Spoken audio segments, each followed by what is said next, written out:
E olha, pessoal, mais uma situação de maus tratos a animais chamou a atenção na semana passada aqui em Blumenau. 8 cães foram abandonados e trancados dentro de uma residência no bairro Itopavazinha. Por isso, a gente convidou aqui a presidente da ONG APRABLU, a Evelyn Ruscher. Convidamos também o Valdecir Argenton, ele que é coordenador da Vigilância Ambiental Zoonoses, para a gente debater, discutir um pouquinho mais esse assunto. Sejam bem-vindos, obrigada pela participação. Evelyn, que caso foi esse? Conta um pouquinho melhor para a gente o que aconteceu. Um dos inúmeros que acontecem, não só em Blumenau, como toda a região, como todo o Brasil, enfim, que vive acontecendo. Na verdade, essas denúncias de abandono e maus tratos aos animais, a gente recebe denúncias diariamente, tanto nós da ONG como o Valdecir na Vigilância Sanitária. Sim. Só que nem todos vão parar na mídia, como foi esse caso que vocês noticiaram, retrataram muito bem.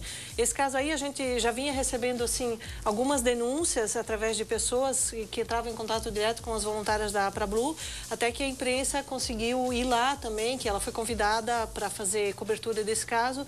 Enquanto isso, a gente estava procurando um local para abrigar, porque é uma família, né? São 2 cães adultos, o pai e a mãe, mais 6 filhotes de aproximadamente 15 dias de vida. Não é tão simples assim abrigar uma família desse tamanho, porque requer todo um cuidado especial, assim. Cuidar de filhotes é muito diferente do que cuidar de cães adultos. Então, no dia que aí foi lá fazer a cobertura, inclusive me convidaram para ir junto, para que eu prestasse um depoimento, e eu estava justamente tratando de um espaço para abrigar esses cães. Felizmente a gente conseguiu, com uma voluntária da APRABLU mesmo, que ela readequou o canil que ela tem na casa dela para abrigamento de animais de rua, e a gente conseguiu transferir. Então a gente teve notícia assim de que era uma família composta de mãe e um filho que abandonaram a casa. A gente não sabe direito a razão. Eles tinham esses animais, então, como de estimação? Sim, eram animais da família. Quantos eram? 8? Eram 8, 2 adultos e 6 filhotes nascidos desse casal. Deixaram eles trancados? Deixaram eles trancados dentro de casa. A mãe com os filhotes ficou dentro de casa. E parece que o macho ficou na rua, então o macho ele teve oportunidade de se alimentar através do lixo na vizinhança mesmo. Mas a mãe não, a mãe ficou passando fome. Uma vizinha, que é também protetora de animais, ouviu o choro, conseguiu entrar na casa e começou a alimentar, e aí começaram a pedir ajuda também pra gente. Foram pelas vizinhas. Sim, inclusive, gente, a gente tem o depoimento aí da vizinha. Vamos rodar então o depoimento da vizinha. Isso aí eu acho que era o macho. Maus tratos corre solta, as entidades que estão tentando ajudar, as associações não estão mais dando conta de tantos animais abandonados. Então, assim, o que a gente pede às autoridades, eles invistam o mínimo que for em castração, em remédio ou alguma coisa pública que possa ter mais acesso às pessoas para poder estar dando uma vida mais digna para esses animais. A gente tem também o depoimento da Helenir. Essa foi a Patrícia Helenir, que foi uma outra vizinha também. Eu acho que elas são parentes. Enfim, as duas que, enfim, conseguiram ainda fazer a denúncia para que esses cães fossem resgatados. Roda esse outro depoimento. A minha filha me ligou chorando, dizendo que tinha cães abandonados aqui dentro de uma casa.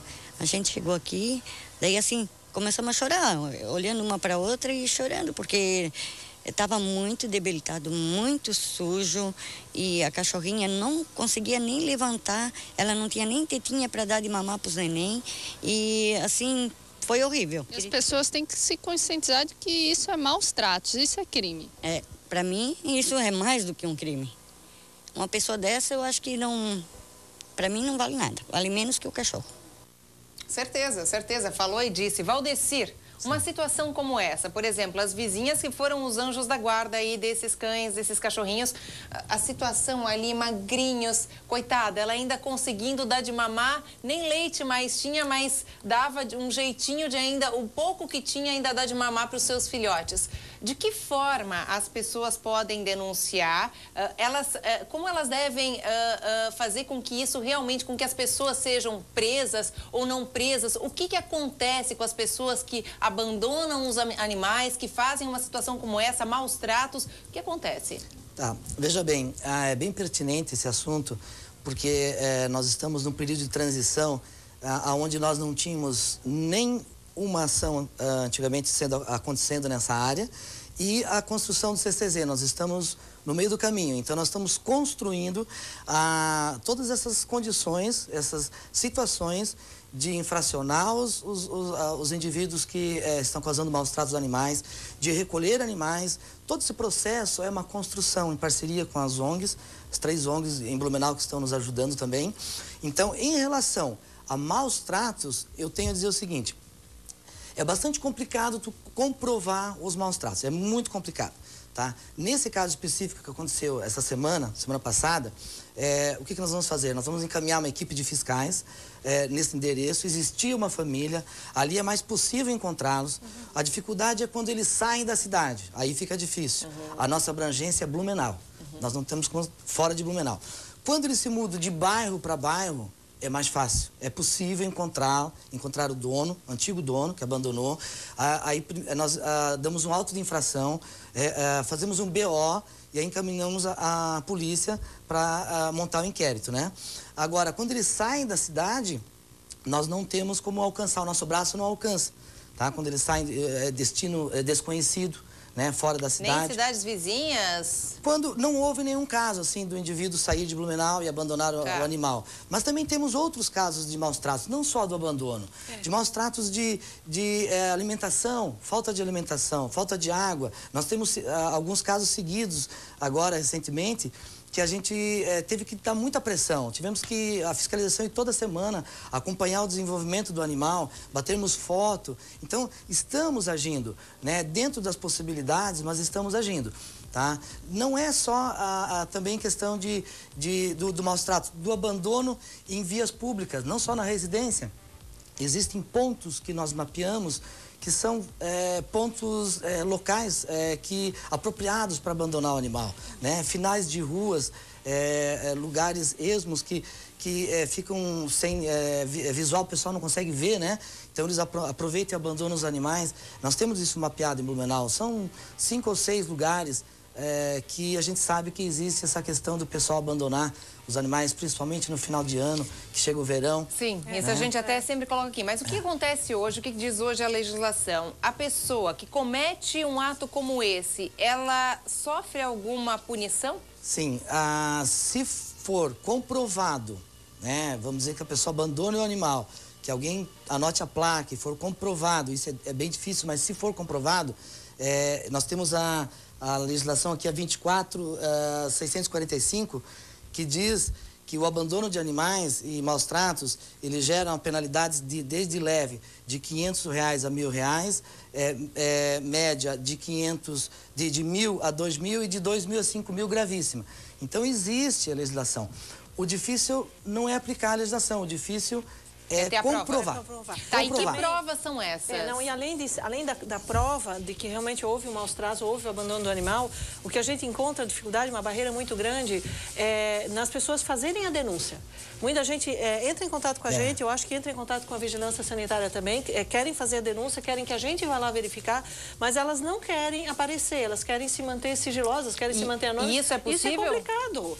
Então, assim, se tu vais fazer um BO, por exemplo, se tu vais fazer uma denúncia e tu não apresenta nenhuma prova, nenhuma testemunha, como é que eu vou levar isso para o Ministério Público, por exemplo? Então a pessoa não pode ficar no anonimato? Não. Ela pode se manter sigilosa, sim, mas não anônima. Não. Entendi. Ela pode manter o sigilo. Sim. Ótimo explicado. Tivemos casos de a pessoa ligar para a gente na vigilância ambiental, nós irmos no local, uma oficina mecânica, que a acusação era que o indivíduo tinha batido com um pedaço de pau no animal, né? Aí nós chegamos no local, no momento que a gente chega, não existe mais o ato. Não tem flagrante. Não tem o flagrante. Mas nós tínhamos o telefone da pessoa. Nós retornamos a ligação para a pessoa e dissemos, tu serve de testemunha, tu visse? Vi. Mas ela não quis ser testemunha. Então, se eu não tenho a testemunha que me comprova, depois do ato eu não tenho o flagrante. É isso mesmo. Isso é bastante complicado. É muito complicado. As provas são fotos? Fotos, vídeos, testemunha. A pessoa testemunha é ótimo. Sim, é porque ela viu, Tá, digamos assim, viu um atropelamento, por exemplo, a pessoa foge, tem alguma testemunha, anotou a placa, já tem a prova suficiente. Já tá, tem. E como é que faz para denunciar? Qual o telefone? De que forma a pessoa faz para fazer essa denúncia? Nós temos o telefone 3323-8688. 3323-8688, tá na tela certinho aí para você. O 193 e 190, que é do Bombeiro e da Polícia Militar, também chega até nós. Eles têm o nosso telefone lá, que é mais gratuito e é mais rápido, né? A informação. Aí o bombeiro nos aciona e nós temos tido uma parceria muito boa com os bombeiros também. Então, 193 também ajuda. Nesse caso, Evelyn, sabe-se o paradeiro das pessoas? Não, porque assim, a gente não teve da vizinhança o nome das pessoas que abandonaram. Essa é uma informação importante, uma informação crucial, né? A gente atuou na questão do resgate dos animais. É o que a gente conseguiu fazer até o momento, mas a gente não consegue levar a situação para frente se a gente não souber quem são as pessoas que abandonaram e aonde que elas estão. Eu gostaria também de informar que essa parceria, principalmente com a APRABLU, ela tem funcionado por quê? Animais que... nós atendemos 3 critérios. Animais atropelados, extremamente machucados. Animais extremamente doentes, debilitados, que não conseguem viver sozinhos no meio ambiente. Daí nós vamos recolher. Animais com alguma doença transmissível ao ser humano ou a outros animais, também recolhemos. Agora, animais saudáveis, como era o caso desses animais, saudáveis entre aspas, né? Eles estavam... famintos, né? Famintos, né?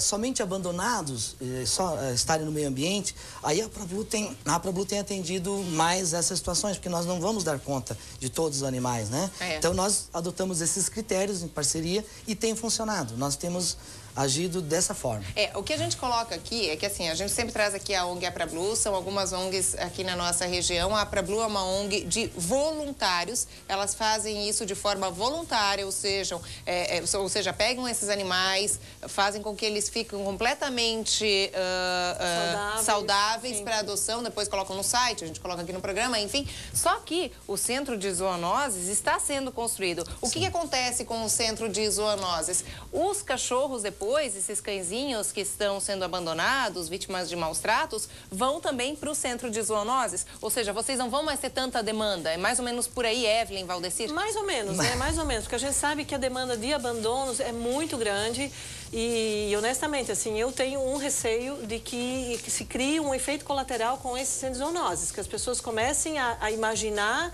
que elas vão viajar no final do ano ou não querem mais um animal, então vai ter um abrigo de animais que vai acolher. E não é essa a proposta do Centro de Controle de Zoonoses. Claro que não. Mas pela nossa vivência, pela nossa experiência diária, assim, as coisas que a gente ouve, que a gente vê, assim, das desculpas que as pessoas inventam e criam para abandonar animais, são coisas absurdas, são coisas ridículas.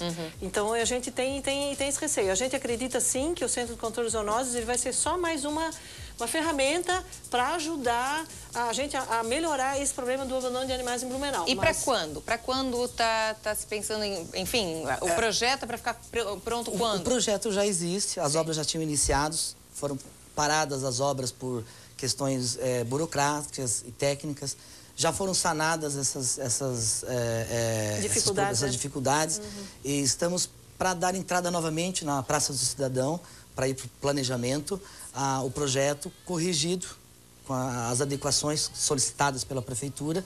A questão de destino de dejetos, a questão do acesso na rua, aquela burocracia toda, já sanamos.